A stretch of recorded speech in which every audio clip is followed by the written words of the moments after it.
2 दिनों से एनसीबी को लेकर, विशेषकर जोनल डायरेक्टर समीर वानखेड़े को लेकर बहुत सारी चीज़ें लोगों के सामने आई। साथ ही साथ में 2 दिन हम लोग परभनी और नांदेड़ के दौरे पे थे। काफ़ी लोगों को कुछ सवाल पूछने थे, शायद उनके सवालों का जवाब नहीं मिल पाया। और 6 तारीख के बाद से लगातार हमने बहुत सारे सवाल खड़े किए थे, जिसको लेके बहुत सारी चीज़ें साफ हो गई हैं। मैं स्पष्ट कर दूं कि हमारी लड़ाई एनसीबी जैसी संस्था से नहीं है। पिछले 35 साल में एनसीबी ने देश में बहुत अच्छा काम किया। जोनल यूनिट महाराष्ट्र का मुंबई शहर में है, गोवा का उसका जोन है। कभी भी इस संस्था पे कोई सवाल किसी ने खड़े नहीं किए। लेकिन एक व्यक्ति जो फर्जीवाड़ा करके सरकारी नौकरी में जगह हासिल करता है, और जब चीज़ें मैं सामने लाता हूं तो कहा जाता है कि नवाब मलिक किसी अधिकारी के निजी जीवन के बारे में सार्वजनिक चीज़ें कर रहा है। ये भी कहा जा रहा है कि पति पत्नी, बाप बहन, इन सभी लोगों को बीच में घसीटा जा रहा है। हमने कोई ऐसी चीज़ अभद्र तरीके से किसी के बारे में नहीं की। जो कल हमने एक बर्थ सर्टिफिकेट ट्विटर पे शेयर किया था, उसको लेके काफ़ी चीज़ें सामने आई। मैं कोई हिंदू मुसलमान को लेकर ये मुद्दा आगे नहीं ला रहा था। चाहे भारतीय जनता पार्टी ने कितने ही सवाल इसे धर्म को लेके खड़े किए कि आर्यन खान मुसलमान है, समीर खान मुसलमान है, नवाब मलिक मुसलमान है, इसलिए मुसलमान इस लड़ाई में कूद पड़े हैं। मेरे अपने सार्वजनिक जीवन जो 45 साल राजनीति में है, मैंने कभी धर्म के नाम पर राजनीति नहीं की और लोग इससे बखूबी वाकिफ़ हैं।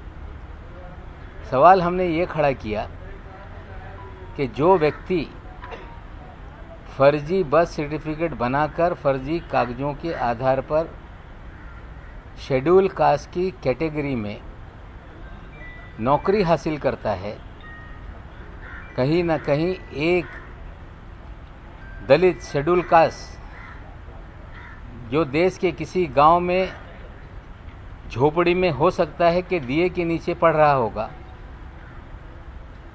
कोई स्ट्रीट लाइट के नीचे तैयारी कर रहा होगा, इस फर्जी सर्टिफिकेट के कारण उसका अधिकार छीना गया। इस लड़ाई को हम आगे बढ़ाने का काम कर रहे हैं। मैं आज फिर कहता हूं, मैं अपने दावे पे कायम हूं कि जो बर्थ सर्टिफिकेट हमने ट्वीट किया है वो असली है। उस सर्टिफिकेट पे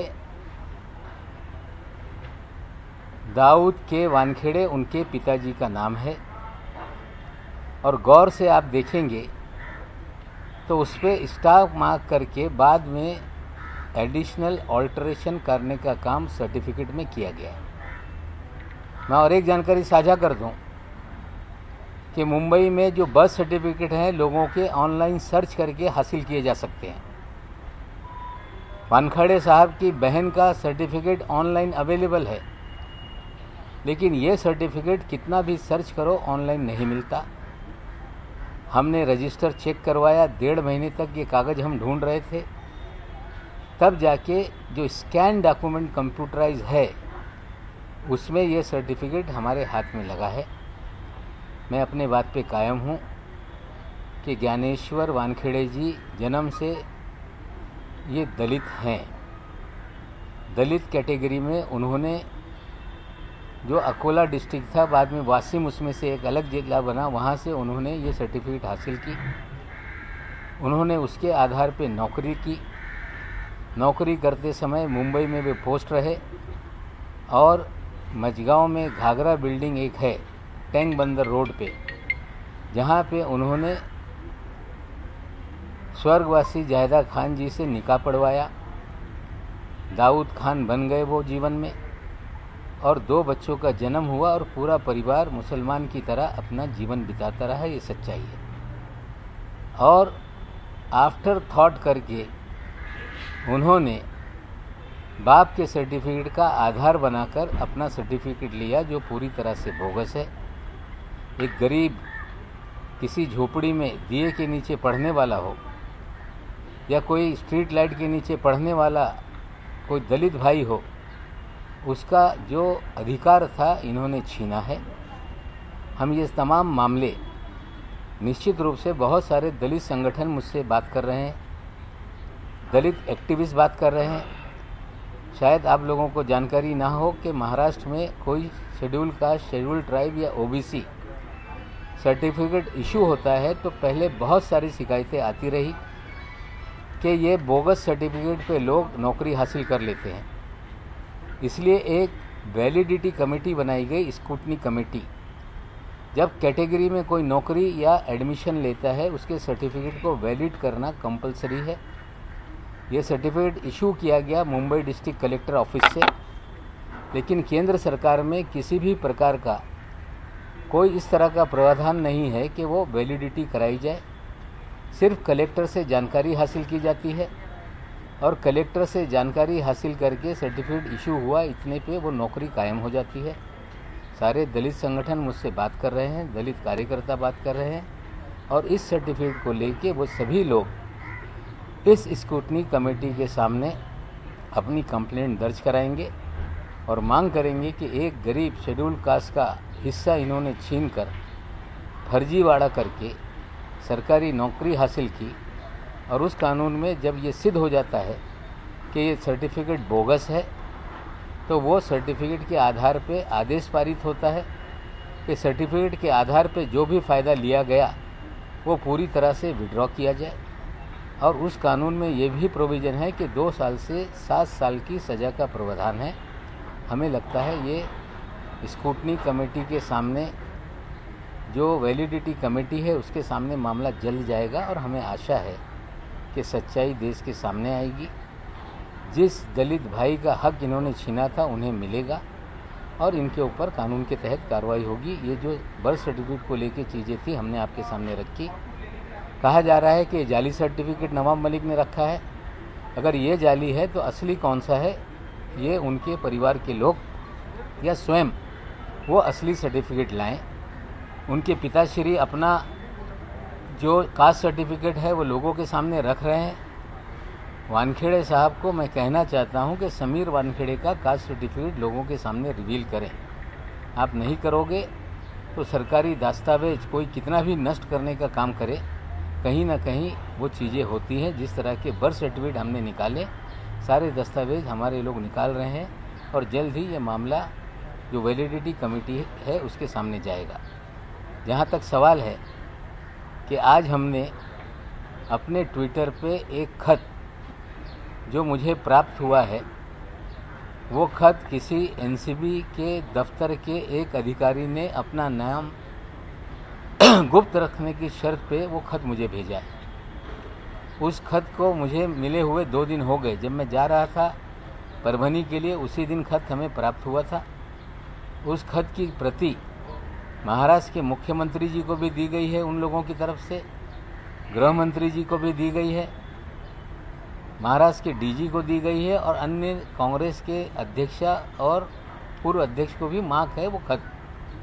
मैं एक जिम्मेदार नागरिक के नाते मेरा दायित्व बनता है कि ये खत जो एनसीबी ने विजिलेंस कमेटी के जरिए जांच शुरू की है, हम इस खत को डीजी एनसीबी को भेजेंगे, रिक्वेस्ट करेंगे कि इस जांच में इस खत में जो तथ्य लिखे गए हैं 26 केसेस का उसमें जिक्र किया गया है, उस जांच में भी इसको शामिल करें। ये हम अपनी मांग उनके सामने रखेंगे।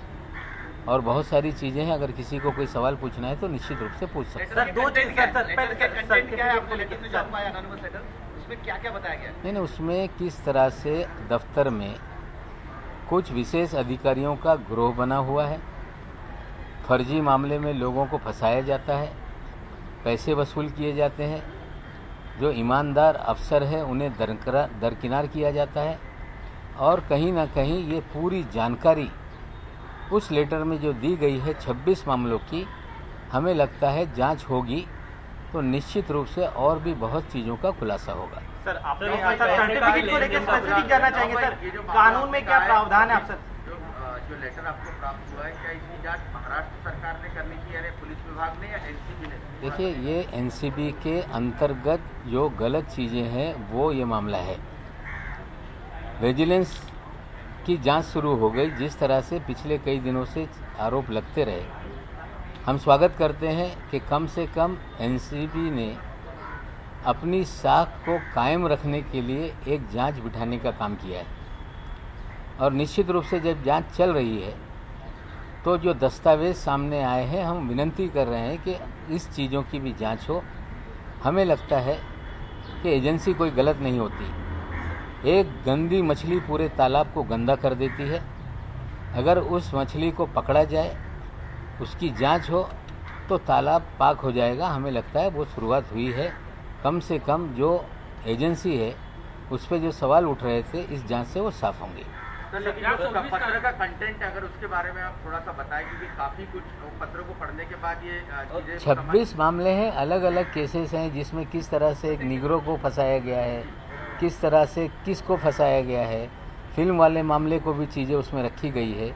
हमें लगता है ये सारा पत्र आप पढ़ लेंगे तो 26 मामलों का उसमें जो केसेस है उसका जिक्र है, और सारी चीज़ें उसमें है।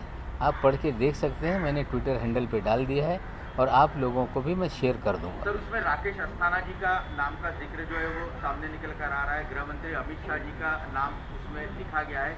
उसमें क्या कुछ कहा गया, अगर आप विस्तार में थोड़ा सा बता देखिए, ऐसा है, किसका क्या नाम लिखा है, मुझे किसी पे ये आरोप ये नहीं करना है कि भाई इनका हाथ है या उनका हाथ है।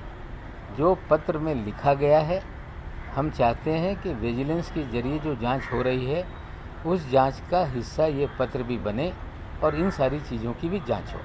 सर इसमें वसूली का कोई जिक्र है कि कितनी वसूली ली है, क्या वसूली? नहीं, देखिए, मैं पहले दिन से कह रहा हूँ वसूली हुई है। मैंने ये भी कहा था कि मालदीव में वसूली हुई है। जब हमने मालदीव में वसूली की बात कही तो वानखेड़े साहब कहने लगे मैं दुबई नहीं गया।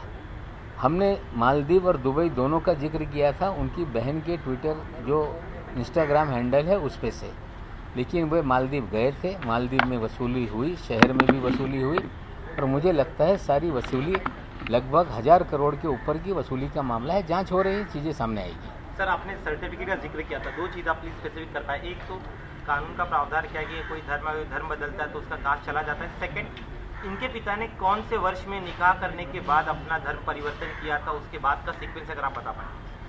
देखिए, ऐसा है कि 26 जनवरी 1950 के दिन देश का संविधान देश को सुपुर्द करने के बाद डॉक्टर बाबा साहब अम्बेडकर ने एक वाक्य कहा था, वर्ण व्यवस्था से पीड़ित होके, कि मैं हिंदू धर्म में पैदा तो हुआ हूँ लेकिन हिंदू धर्म में नहीं मरूंगा।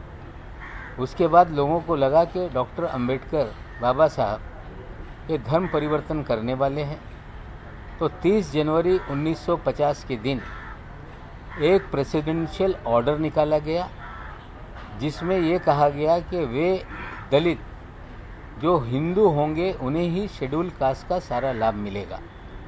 लेकिन बाद में आंदोलन बहुत सारे हुए, कबीरपंथियों ने आंदोलन किया, उन्हें उससे छूट दे दी गई। सिख भाइयों ने आंदोलन किया, उसे छूट दे दी गई। और उसके बाद 1991 में वीपी सिंह जी के आने के बाद जो नव बौद्ध हैं, जो हिंदू महार अपनी जाति लिखते थे, निर्णय लेके नव बुद्धों को भी उसमें से छूट दी गई है। लेकिन आज भी देश में क्रिश्चियन और मुस्लिम अगर कोई कन्वर्ट करता है तो उसकी जाति समाप्त हो जाती है। ये देश के कानून में प्रावधान है।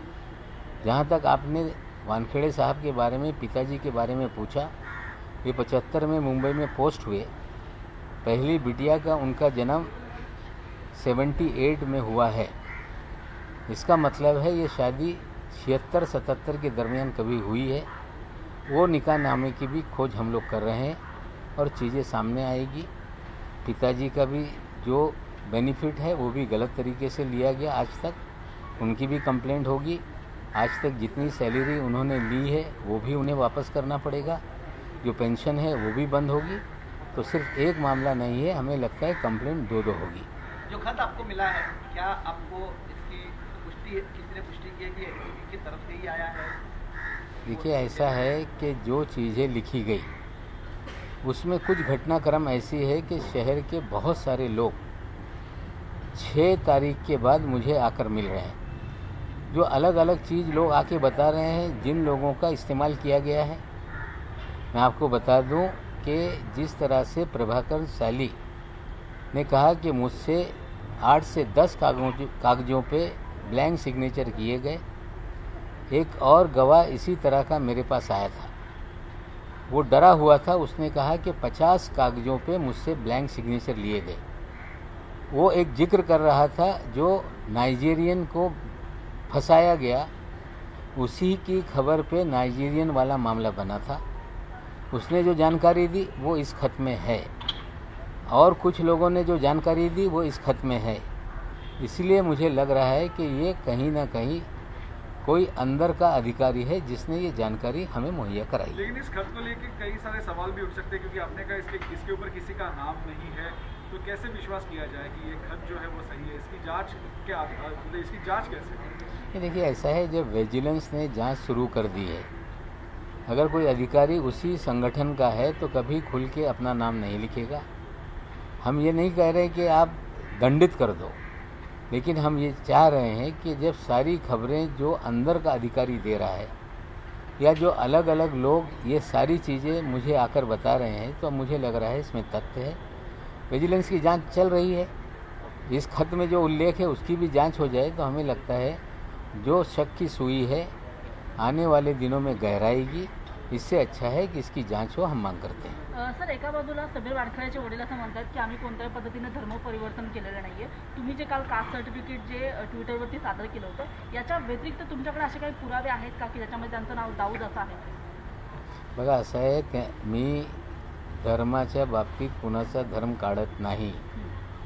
माझा लढा हा एका मागासवर्गीयाचा अधिकार हुसकून बोगस कागदाच्या आधारावर त्याचा अधिकार त्यांनी स्वतःसाठी घेतलेला हा लढा माझा आहे। मी कोणाच्या बहिणीचा, पत्नी, वडिलांच्या बाबतीत द्वेष ठेवून मी काही बोलत नाही। पण या सगळ्या ज्या फर्जीवाडा आहे याच्यात सगळ्यांच्या कागद, त्यांचे सगळे विषय आणल्याशिवाय हे सिद्ध होणार नाही। ते सांगताय मी कधी धर्म परिवर्तन केलं नाही। मग जे मी बर्थ सर्टिफिकेट सादर केलेलं आहे ते बर्थ सर्टिफिकेट खोटं आहे लोक सांगताय, तर खरं बर्थ सर्टिफिकेट खोटं आहे तुम्ही आणा आणि तुम्ही सांगा की बाबा हे खोटं आहे आणि खरं हे आहे। माझा एकच म्हणणं आहे, आणखीन तुम्ही कागद मला विचारताय, बरेचशी कागद आहे, हळूहळू विषय मी समोर आणणार आहे। आता ते बोलके झालेले आहे, ते बोलताय आणि आणखीन असे काही पुरावे माझ्याकडे आहे की ते कधी नाकारू शकत नाही आणि ती कागद ऑथेंटिक आहे। त्या कागदावर या सगळ्यांच्या सह्या आहे आणि निश्चित रूपाने आगामी काळामध्ये ते बाहेर मी काढणार आहे। समीर वानखेड़े की तरफ से खुलासा किया गया, जब आपने ट्विटर पर वो पत्र जारी किया बर्थ सर्टिफिकेट, उन्होंने खुलासा किया कि उनकी जो पहली शादी हुई थी 2006 में स्पेशल मैरिज एक्ट के तहत हुई थी। ये थोड़ा सा इसको विस्तार से आप समझा? देखिए, वो अपने, देखिए ऐसा है, वो अपने दावे पे कायम रहें। सारी चीज़ें आज ही खुलासा कर देने की ज़रूरत नहीं है। कम से कम पहली शादी हुई थी, ये तो मामला सामने आ गया। अब वो किस कानून से हुई थी वो दावा कर रहे हैं। मैं आपको बता दूं, वो सारे सबूत हमारे पास हैं जो ये साबित कर देंगे कि वानखेड़े साहब इन्होंने इस्लाम धर्म स्वीकारा था, बच्चों की परवरिश इस्लामी तरीके से हुई, इस्लामी तरीके से समीर वानखेड़े जी की डॉक्टर शबाना कुरैशी से शादी हुई। वो सारे कागजात आगामी दिनों में हम रखेंगे और यही आधार पे जो वैलिडिटी कमेटी है उसमें ये मामला जाएगा।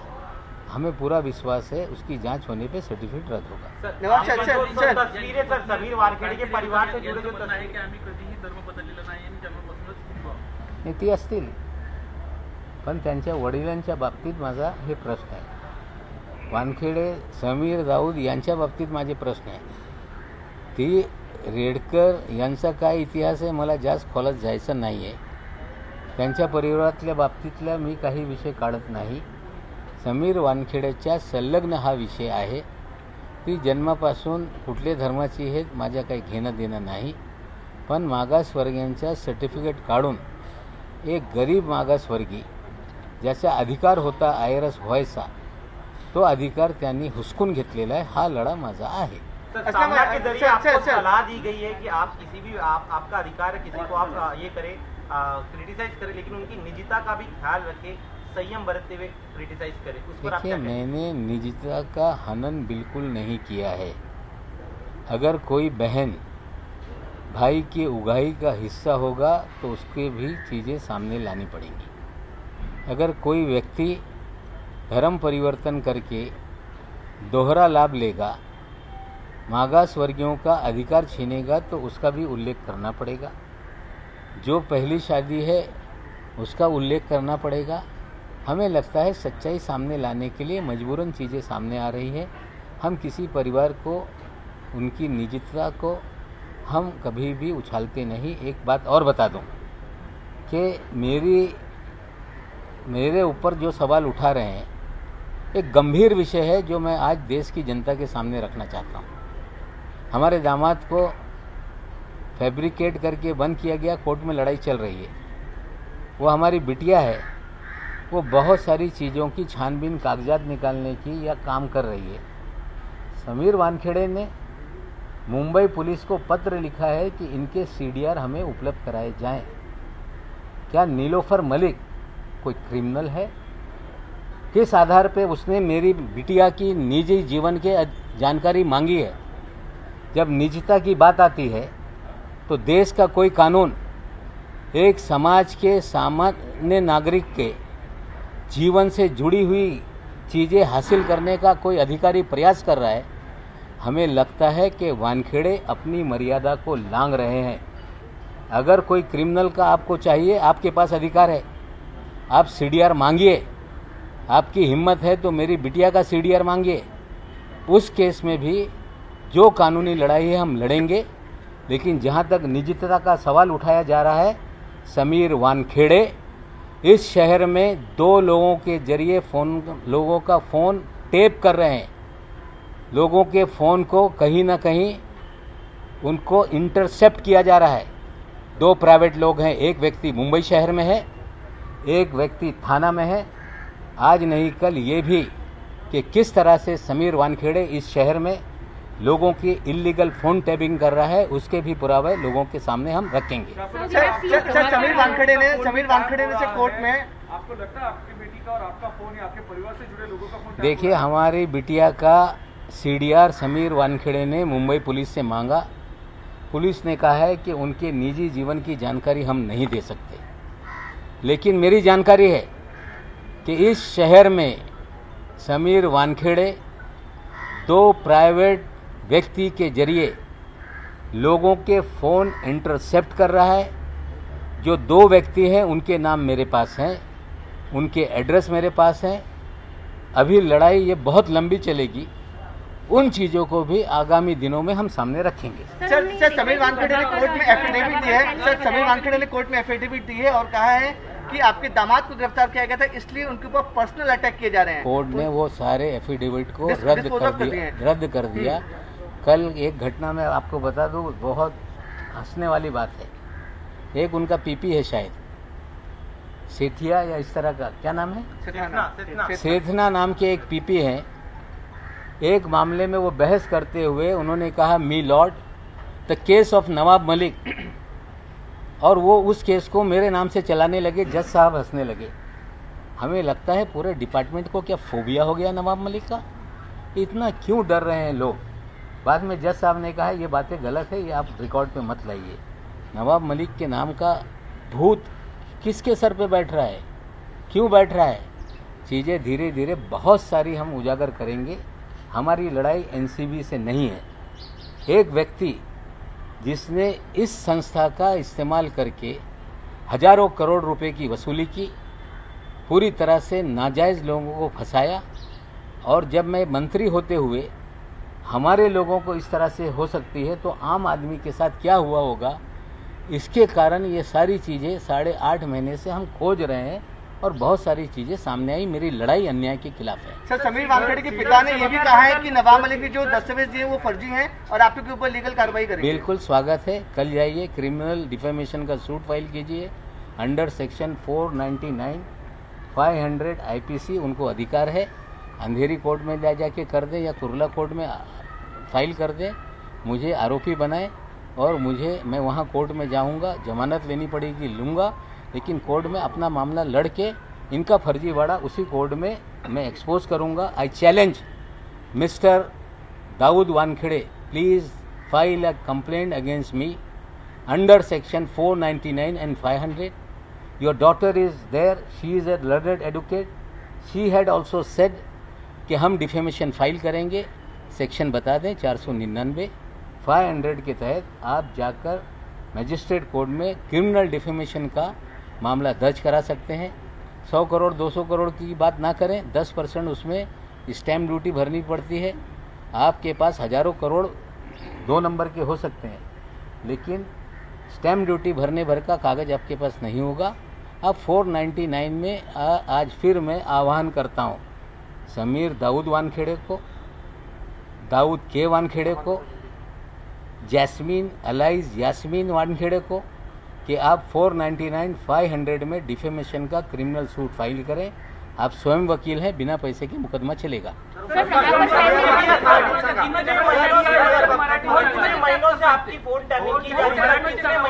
अभी तो जब टैबिंग का मामला निकलेगा तो किसका किसका टैब हुआ है मामला सामने आएगा। समीर दाऊद वानखेड़े इल्लीगल टैबिंग, मुंबई शहर का एक व्यक्ति, थाने शहर का एक व्यक्ति, उनके जरिए इस शहर के, इस राज्य के बड़े बड़े, चाहे वो अभिनेता हो सकते हैं, नेता हो सकते हैं, उद्योजक हो सकते हैं, सबका फ़ोन इंटरसेप्ट कराते हैं। उसकी जानकारी है और इसकी कंप्लेंट आगामी दिनों में हम कमिश्नर को करेंगे। आज काही लोक सांगताय की नवाब मलिक माझ्या निजी जीवनात जात आहे, काही लोक त्याच्यावर चर्चा करताय, पण मी निजी जीवनात कुणाचं जात नाही। पण हे बोगस फर्जीवाडा सर्टिफिकेटच्या बाबतीत सर्वांच्या माहिती दिल्याशिवाय हे इस्टॅब्लिश होणार नाही। पण हे जे एक निजीतेचा प्रश्न लोक उपस्थित करताय प्रायव्हेट लाईफच्या, मी आपल्याला माहिती देऊ इच्छितो। समीर वानखेडेंनी मुंबई पोलिसला पत्र दिला होता की नवाब मलिक यांची कन्या नीलोफर मलिक यांचे कॉल डिटेल रेकॉर्ड मला हवे। निश्चित रूपाने ती कुठलीही क्रिमिनल नाही, त्याच्या जीवनात तो कुणाशी बोलते, काय कुणाशी त्याचे संबंध हे माहिती काढण्याचे अधिकार कुणाचे नाही। तरी ज्या पद्धतीने बेकायदेशीर हे धंदे ते करताय, माझा इतकंच म्हणणं आहे मर्यादित अधिकाऱ्यांनी राहिले पाहिजे। आणि हे जे उद्योग त्यांनी सुरू केलेला आहे, मी आधीपासून बोलतोय की हे व्यक्ती फर्जीवाडा आहे। इतके विषय आहे की किती विषय समोर ठेवायचा हे पण प्रश्न माझ्या समोर निर्माण झालेला आहे। भविष्यात हळूहळू विषय मांडू। एक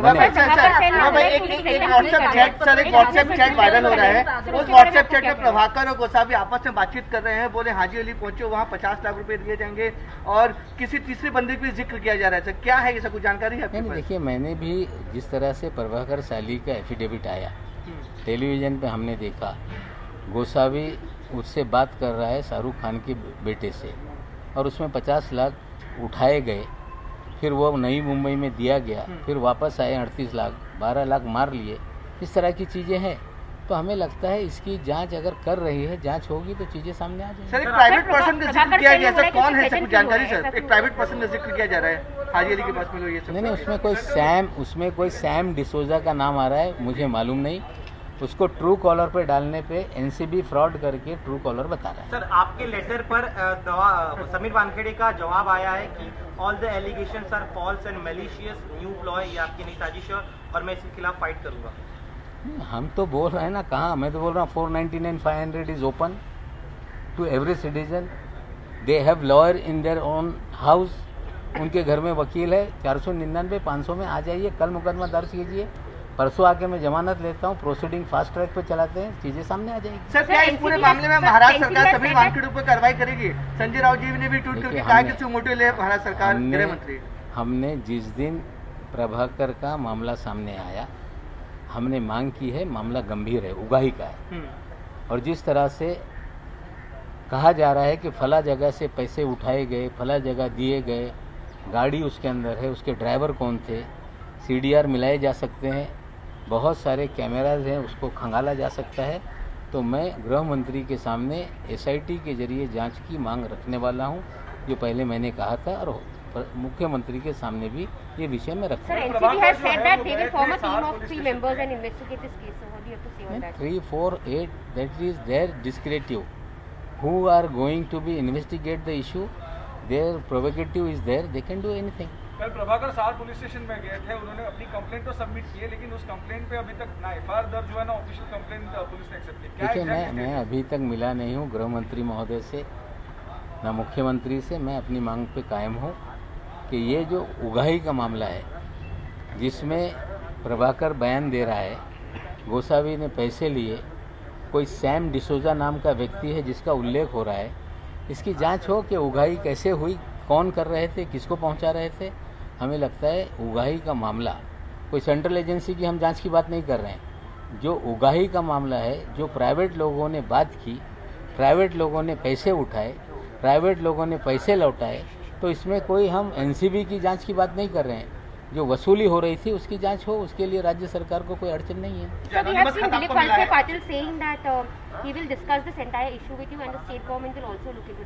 late us see, I will meet them. जो एनोनिमस खत आपको मिला है, उसमें कई सारे बॉलीवुड सितारों के नाम उसमें मेंशन किए गए. आपने थोड़ी देर पहले ये भी जिक्र किया कि बॉलीवुड सेलिब्रिटीज के कॉल टैप किए जा रहे थे, इंटरसेप्ट किए जा रहे थे. ये दोनों मामले जुड़े लगते हैं. देखिए, अलग-अलग इंक्वायरी राज्य सरकार की तरफ से होनी चाहिए SIT में. देखिए, अलग अलग फ्रंट पे चीजें होंगी. जहाँ जहाँ जो चीजें पहुँचानी है मैं भी पहुँचाऊँगा, लोग भी पहुँचाएंगे. हमें लगता है इतना आसान नहीं, बहुत गंभीर मामला है. इल्लीगल फोन टैपिंग हो, यहाँ तक मेरी जानकारी है, कंप्यूटर लगा के NCB के कार्यालय में भी कुछ लोग बिठाए गए. जब से आपने ये मामला उठाया, आपको धमकी भरे कॉल आ रहे हैं क्या? नहीं, मुझे धमकियाँ आई. मैंने कोई फ़ोन, मेरे जो नंबर है हमने बंद रखा है. कुछ अलग नंबर पे बातें मेरी होती हैं जो WhatsApp पे और FaceTime पे है. लेकिन जो धमकी के कॉल आए वो कार्यालय में आए हैं. वो सारे टेलीफोन जो पुलिस का, मंत्री के कार्यालय में जो ऑपरेटर होता है वो पुलिस का एक सिपाही होता है. जो भी चीज़ें उसको मिलती है वो रिकॉर्ड करके अपने जो उनका डिपार्टमेंट है उसको भेजता है. मुझे भी जानकारी उसने दी है, वो भी खत के द्वारा हमने गृह मंत्री को दिया है. आपने अभी कहा कि NCB के कार्यालय में कंप्यूटर लगा के, क्या एग्जैक्ट मतलब पूरा? नहीं, ऐसा है कि कुछ लोग अंदर के मुझे बता रहे हैं कि NCB के कार्यालय में भी कंप्यूटर लगा के वहाँ से भी कुछ हैकिंग का काम चल रहा है. Sir, Prabhakar Sail has said that he felt threatened, which is why he came in front of the Mumbai police. Sir, आपका उस पर क्या कहना है? देखिए, कल मैंने एक बात कही थी, शायद आप लोगों ने गौर किया कि नहीं. कल मैंने कहा कि मुझे डर है कहीं KP गोसावी का मनसुख हिरेन ना हो जाए. जो आरोपी छुपा बैठा था और उसके बाद वो टेलीविज़न को फ़ोनो देने लगा, हमें लगता है इसे कहीं छुपा के रखा गया था. मनसुख हिरेन वाला आरोप लगने से वो फ़ोन पे आ गया, और हमें लगता है जैसे ही फ़ोन चालू हुआ है, पूना पुलिस उसको फ़ोन को ट्रैक कर रही है. हमें लगता है पूना पुलिस उसे पकड़ेगी. Thank you. बहिणाबाईंची जात्यावरची ओवी म्हणजे